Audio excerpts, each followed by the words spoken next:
জয় মা কালী। নমস্কার দর্শক বন্ধুরা, এই ভিডিও থেকে আপনারা আজ দেখবেন 2026 সাল ও বাংলা 1433 বঙ্গাব্দে আষাঢ় মাসে অমাবস্যার পূর্ণাঙ্গ সঠিক সময়সূচি। আষাঢ় মাসের অমাবস্যাকে হলহারিণী অমাবস্যাও বলা হয়। এই দিনে স্নান, দান, তর্পণ এবং পিণ্ডদানের মতো আচার অনুষ্ঠান পালন করলে আধ্যাত্মিক পুণ্য লাভ হয়। আষাঢ় মাসের অমাবস্যাকে কেন হলহারিণী অমাবস্যা বলা হয়? আষাঢ় অমাবস্যায় কৃষকেরা তাদের লাঙল, অন্যান্য কৃষি সরঞ্জাম এবং ধরিত্রী মাতার পূজা করেন।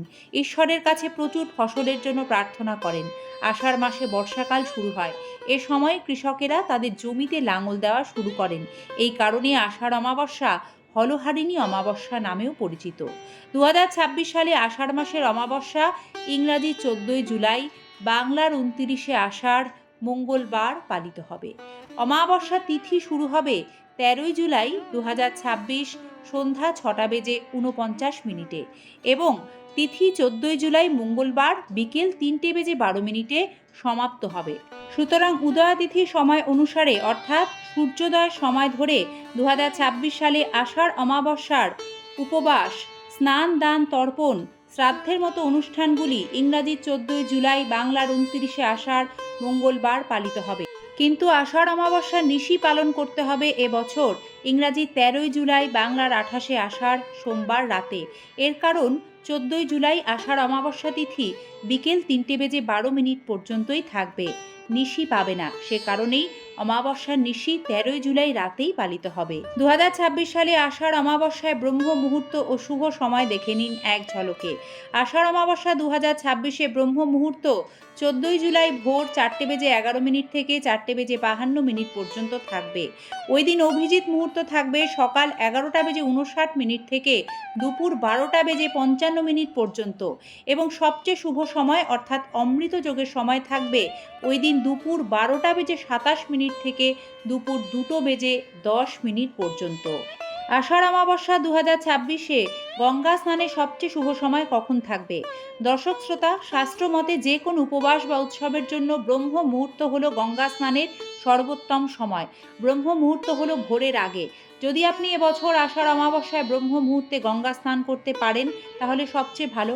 আর যদি তা না পারেন তবে এবছর আষাঢ় অমাবস্যা 14 জুলাই, 29শে আষাঢ় মঙ্গলবার, সেই দিন সূর্যোদয়ের পর ভোর 5:33 মধ্যেই গঙ্গা স্নান সম্পন্ন করতে চেষ্টা করুন, কারণ এটাই এই দিন গঙ্গা স্নানের সবচেয়ে শুভ সময় থাকবে। বিশেষ কোনো কারণে যারা নদীতে এই দিন স্নান করতে পারবেন না তারা স্নানের জলে পবিত্র গঙ্গার জল মিশিয়ে এই গঙ্গা স্নান সম্পন্ন করতে পারেন। শাস্ত্রমতে আষাঢ় অমাবস্যার দিন গঙ্গা স্নান সম্পন্ন করার পরে পূর্বপুরুষদের জন্য তর্পণ করুন। অসহায় দুস্থ ব্যক্তিদের তারপর আপনার সাধ্যমতো খাদ্য, বস্ত্র, কালো তিল, অর্থ দান করুন। যাদের জন্মকুণ্ডলিতে পিতৃদোষ, শনির দোষ, গ্রহদোষ রয়েছে তারা অবশ্যই চেষ্টা করুন আষাঢ় অমাবস্যায় অশ্বত্থ গাছের নিচে সর্ষের তেল ভরা প্রদীপ রেখে গাছটিকে 3 বার, 5 বার বা 7 বার বিজোড় সংখ্যায় প্রদক্ষিণ করতে এবং প্রদক্ষিণ করা হয়ে গেলে, প্রদীপ জ্বালানো হয়ে গেলে আর গাছটির দিকে ফিরে তাকাবেন না।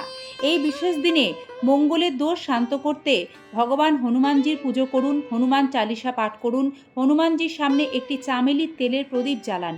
এতে সমস্ত অশুভ প্রভাব দূর হবে, জীবনে সুখ শান্তি আসবে। এই বিশেষ দিনে নখচুলদাড়ি কাটবেন না, কারণ অমাবস্যায় নখচুলদাড়ি কাটলে গ্রহ দোষ আসে। আমিষ খাবার বর্জন করে সাত্ত্বিক নিরামিষ আহার গ্রহণ করুন। এতে শরীর স্বাস্থ্য ভালো থাকবে, আধ্যাত্মিক উন্নতি ঘটবে।